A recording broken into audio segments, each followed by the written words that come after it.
என்ன சியாமலா, குழந்தை அதுக்குள்ள சாப்பிட்டாளா? இல்லம்மா, என் கையால சாப்பிட கூட பிடிக்காம அங்க போய் உட்கார்ந்துட்டு இருக்கா.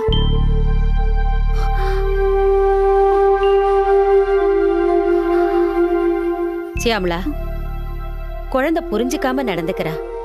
நான் அவளை சமாதானப்படுத்தி கூட்டிட்டு வரேன்.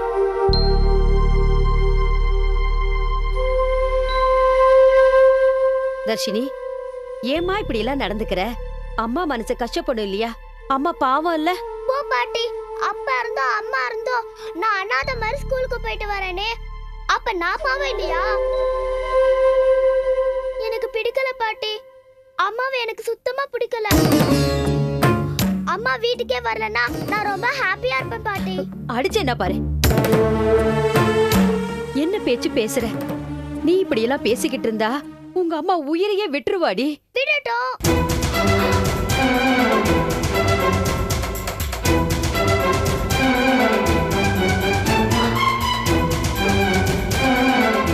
ஆமா பாட்டி, எனக்கு அம்மா வேண்டாம்.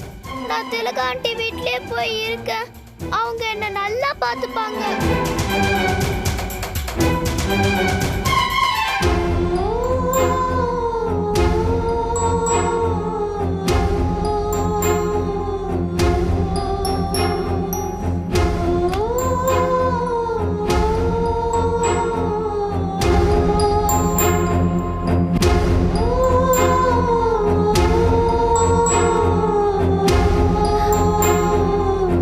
மட்டும் ஏன் இப்படி எல்லாம் நடக்குது?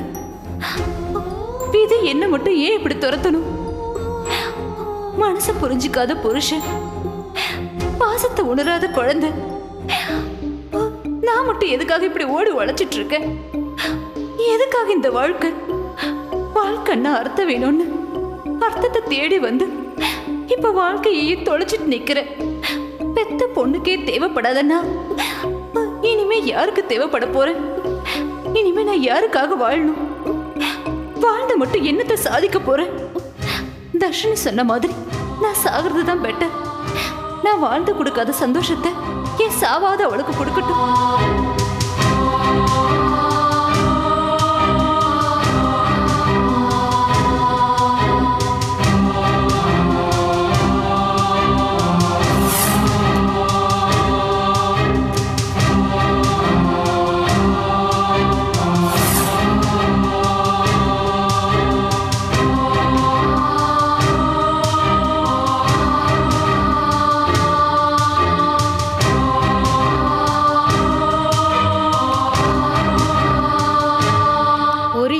சாப்பிட்டு போயேண்டி. வேண்டாம் பாட்டி, என்ன விட. ஏண்டி இப்படி பண்ற? ஆட்டோ வந்துருச்சு, நான் கிளம்புறேன். தர்ஷினி,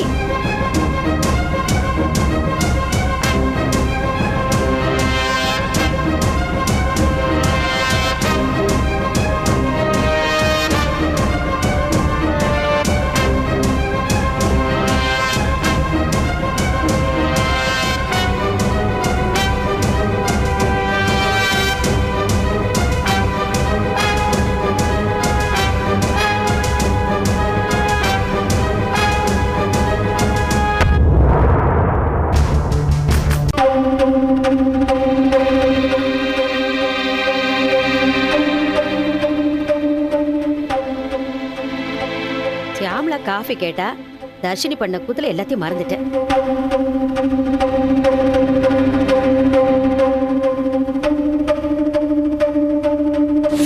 நீ இப்படி எல்லாம் பேசிக்கிட்டு இருந்த உங்க அம்மா உயிரையே விட்டுருவாடி. எனக்கு அம்மா வேண்டாம், நான் திலகா ஆண்டி வீட்லயே போய் இருக்கேன்.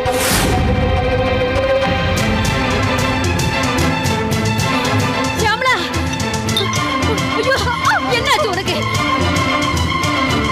ஏன் இந்த முடிவுக்கு வந்த? என்ன விடுங்கம்மா, என்ன சாக விடுங்க. என்னால யாருக்கும் எந்த பிரயோஜனமும் கிடையாது. நான் செத்து போற விடுங்கம்மா.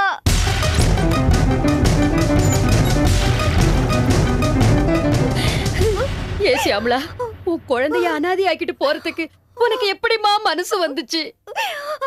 ஏமா இந்த முடிவுக்கு வந்த? உன்னை இந்த நிலைமையில பாக்குறதுக்கா இந்த பாவி பெத்து வளர்த்து ஆளாக்குனேனாமா? ஒரு நிமிஷத்துல எல்லாத்தையும் மறந்துட்டியம்மா.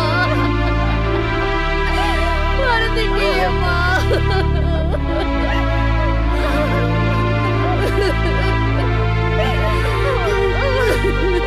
என்னக்கா என்னாச்சு? ஏன் இப்படி 2 பேரும் அழுதுட்டு இருக்கீங்க? என்னமா நடந்துச்சு? என்னன்னு சொல்லுங்க. சியாமளா தூக்க மாத்திரை சாப்பிட்டு தற்கொலை பண்ணிக்க பார்த்தாம்மா.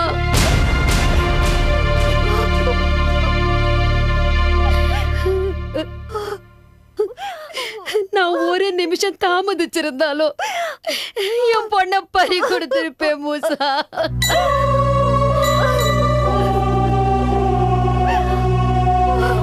ஏன்க்கா இப்படி ஒரு முடிவெடுத்தீங்க?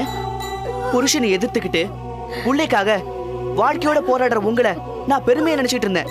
ஆனா நீங்க இப்படி ஒரு கோழையா இருப்பீங்கன்னு நான் நினைச்சு கூட பார்க்கல. முடியல மூசா, நான் தோத்துட்டேன். புருஷனை எதிர்த்து வந்தேன்னா என் புள்ள கிட்ட தோத்துட்டேன். எனக்கு அம்மா வேண்டாம், நான் திலக ஆண்டி கிட்டே இருந்துக்கிறேன்னு சொன்னா எந்த தாய் மனசு தாங்கி கொண்டு சொல்லு.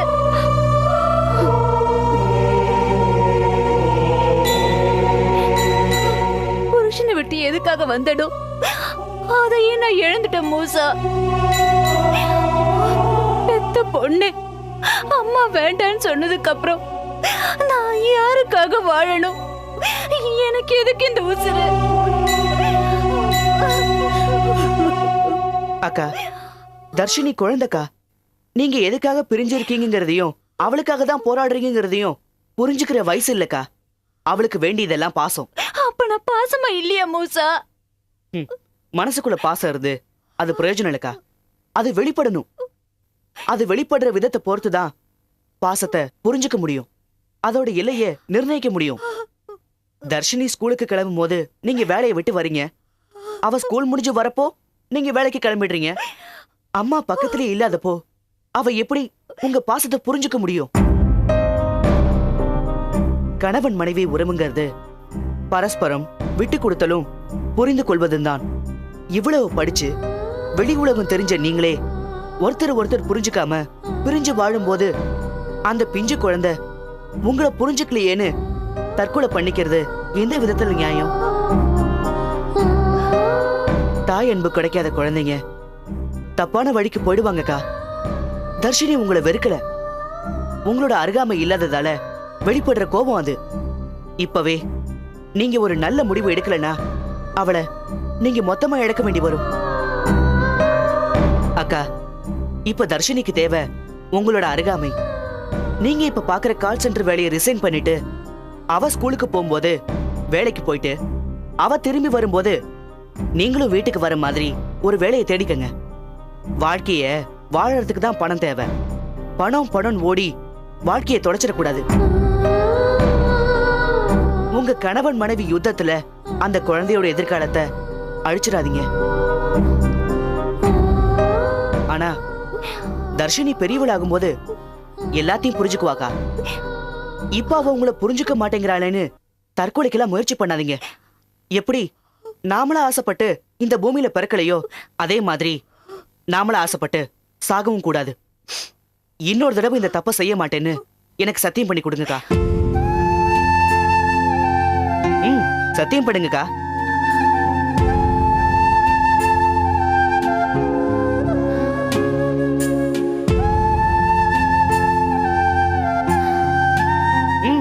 சத்தியம் பண்ணி கொடுங்கக்கா.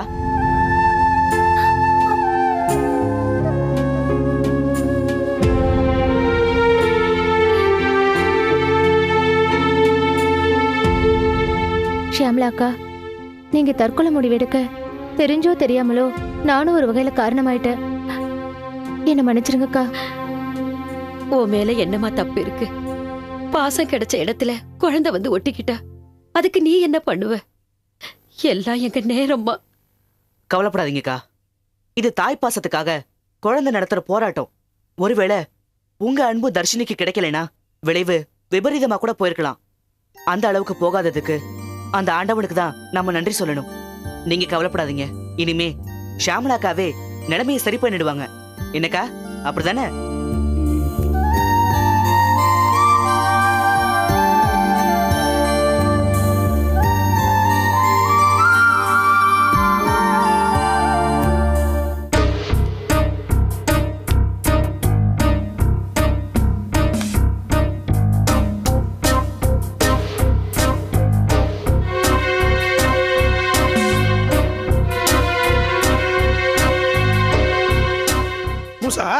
பக்தீஸ்ங்கிற பேரு புதுசா இருக்கு. அப்படி ஒரு பூதம் பூதலோகத்துல இருந்திருக்க வாய்ப்பே இல்லைங்கிறேன். ஏன் சொல்றேன்னா, அங்கேயே பிறந்து வளர்ந்து 60 வருஷம் அம்மா வளர்ந்துருக்காங்க. நானும் ஒரு 40 வருஷம் வளர்ந்துருக்கேன். இப்படி இருக்கும்போது அரச பரசலாவது கேள்விப்பட்டிருக்கணும்ல, படலையே. பக்ஷீஸ் தான் பூதகுலத்தை சேர்ந்த பூதம்னு சொன்னது பொய்யா கூட இருக்கலாம் இல்லையா? அதையே போய் சொல்லணும் பாட்டி. ஒருவேளை உன்னை ஏதாவது பிரச்சனையில மாட்டி வைக்கிறது கூட இருக்கலாம்ல. அனுமானங்களுக்கு பதில் சொல்ல முடியாது. அதே சமயம் பக்ஷீஸ் சொல்றது உண்மையா இருந்து நான் அதை காப்பாத்தாம விட்டுட்டா அது எவ்வளவு பெரிய பாவம். அதுவும் உண்மைதான்.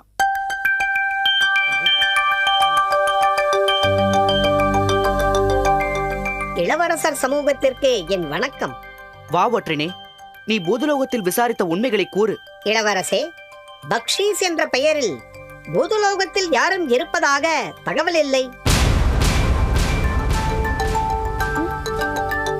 இருந்ததாகவும் யாரும் உறுதிப்பட கூறவும் இல்லை, இல்லை என்றும் யாரும் கூறவும் இல்லை. என்ன குழப்புகிறாய் ஒற்றனே? வரலாறு தெரிந்த வயோதிக பூதங்கள் யாருமே பூதலோகத்தில் இல்லையா?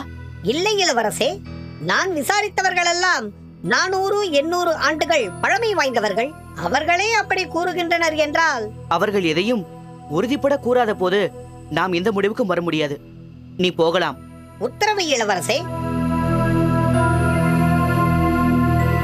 மூசா, நீ எதையும் முடிவு பண்ணிட்டு அதற்கான காரணத்தை தேடிட்டு இருக்கேன்னு நினைக்கிறேன். இல்ல பாட்டி, எனக்குள்ள உறுத்தலாவே இருக்கு. பக்ஷீஷ்ங்கிற பூதம் உண்மையிலேயே பூதலோகத்துல இருந்ததா இல்லையான்னு யாராவது ஆதாரத்தோட சொல்ற வரைக்கும் என்னால எந்த ஒரு முடிவுக்கும் வர முடியாது. உனக்கும் ஒற்றனுக்கும் தெரியாத ஒரு விஷயம் கடவுளுக்கு தானே தெரியும். ஆமா, இதுல என்ன வீண் குழப்பம்? ஆண்டவங்கிட்டே கேட்கலாம். சரி, வாங்க போலாம். வாங்க.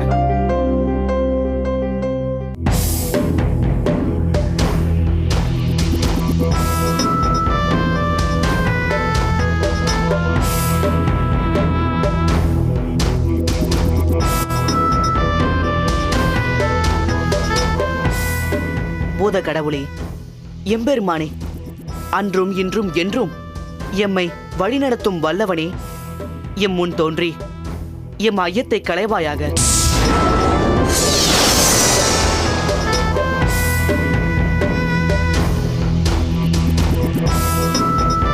எந்த லோகத்தில் இருந்தாலும் என் நாமம் நவின்று நலம் பெறும் எம் பூதகுல பிதாமகனே மூசா, உறவுகள் சூழ நின்று உள்ளம் உருக வேண்டி நின்றதன் நோக்கம் என்ன?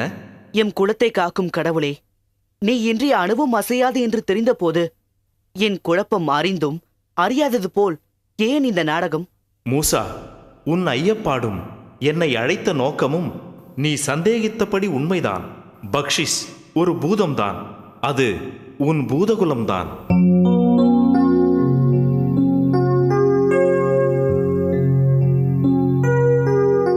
அப்படியானால் அது ஏன் யாருக்கும் தெரியவில்லை? அது 2000 வருடங்களுக்கு முன்பு நடந்த அசுர கதை. அதை அறிந்து கொள்ள உங்கள் யாருக்கும் ஆயுள் போதவில்லை.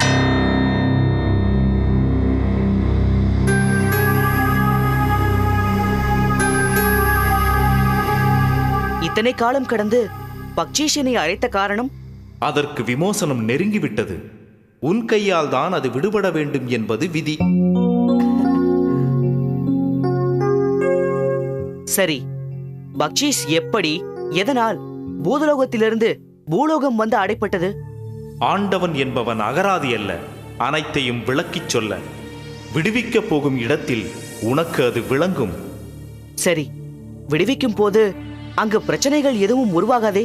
பிரச்சனைகள் உருவானாலும் அதை எதிர்கொண்டுதானே ஆக வேண்டும்.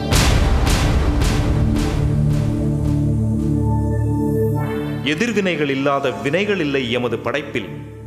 பக்ஷிஸ் காப்பாற்றப்பட வேண்டும் என்பதை மனதில் வைத்து செயல்படு.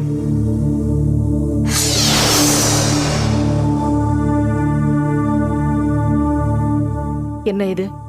கடவுள் எல்லா விஷயத்தையும் பூடகமாவே சொல்லிட்டு போயிடுச்சு. ஊடகமா சொன்னாலும் நேரடியா சொன்னாலும் பக்ஷீஸ் காப்பாற்றப்பட வேண்டியது நம்ம கடவுளுடைய கட்டளை. அதுக்காக பட்சீஸை காப்பாத்த போய் நாளைக்கு நமக்கு ஏதாவது பிரச்சனை வந்துருச்சுன்னா? அதான் தன் வினைகளுக்கு எதிர்வினைகள் உண்டுன்னு அந்த கடவுளே சொல்லிட்டார்ல. நான் என்ன ஆனாலும் சரி, பக்ஷீஷை காப்பாத்த போறதா முடிவு பண்ணிட்டேன். அப்பாவை நான் அழைச்சிட்டு போறேன். தாத்தா இல்லாத இந்த சமயத்துல நீங்க 2 பேரும் அடிச்சுக்காம நாங்க வர வரைக்கும் கொஞ்சம் ஒத்துமையா இருங்க. மூசா பார்த்து போயிட்டு வாப்பா. ஆமா மூசா, எங்களை பத்தி கவலைப்பட வேண்டாம். போற இடத்துல கவனமா இரு.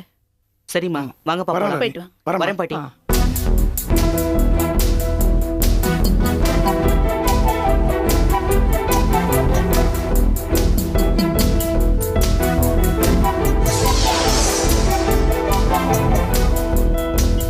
ஏன் மூசா, அந்த பக்ஷீஸ் இங்கதான் இருக்கா?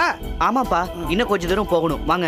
மூசா, அப்பா சொன்னா கேட்க மாட்டேன், இருந்தாலும் மனசு கேட்கல சொல்றேன். அந்த பக்ஷீஸை விடுதலை பண்ணா பிரச்சனை இருக்கும்னு கடவுளே பூடகமா சொன்னதுக்கு அப்புறம் நீ இந்த பக்ஷீஸை அவசியம் விடுதலை பண்ணுமா? விடுதலை பண்ணணும்னு முடிவு பண்ணி கிளம்பி காட்டுக்கு வந்த பிறகு கூட வந்த நீங்க விடுதலை பண்ணணுமான்னு கேக்குறது எவ்வளவு பெரிய அபத்தம். தாத்தா, பாட்டி, அம்மா எல்லாம் உங்களை உதவாக்குறேன்னு சொல்றதுல தப்பே இல்லப்பா. இத பாரு மூசா, இந்த பள்ளி இருக்க பள்ளி அது யாருக்கு எந்த உதவி செய்யாத உதவாக்காரன்னு யாரும் ஃபீல் பண்ண கூடாது. ஏன்னா அந்த பள்ளி கத்தறதை விட பெரிய சகுனம் எதுவுமே கிடையாது. அப்ப உங்களை பள்ளின்னு சொல்றீங்களா? ஆமா, சகுனமும் சொல்லிட்டேனே. சரி, உங்களோட சகுனத்தையும் மீறி நான் பக்ஷீஸை விடுதலை பண்றேன். என்ன நடக்குதுன்னு பார்க்கலாம். பார்க்கலாம். வாங்க. போ.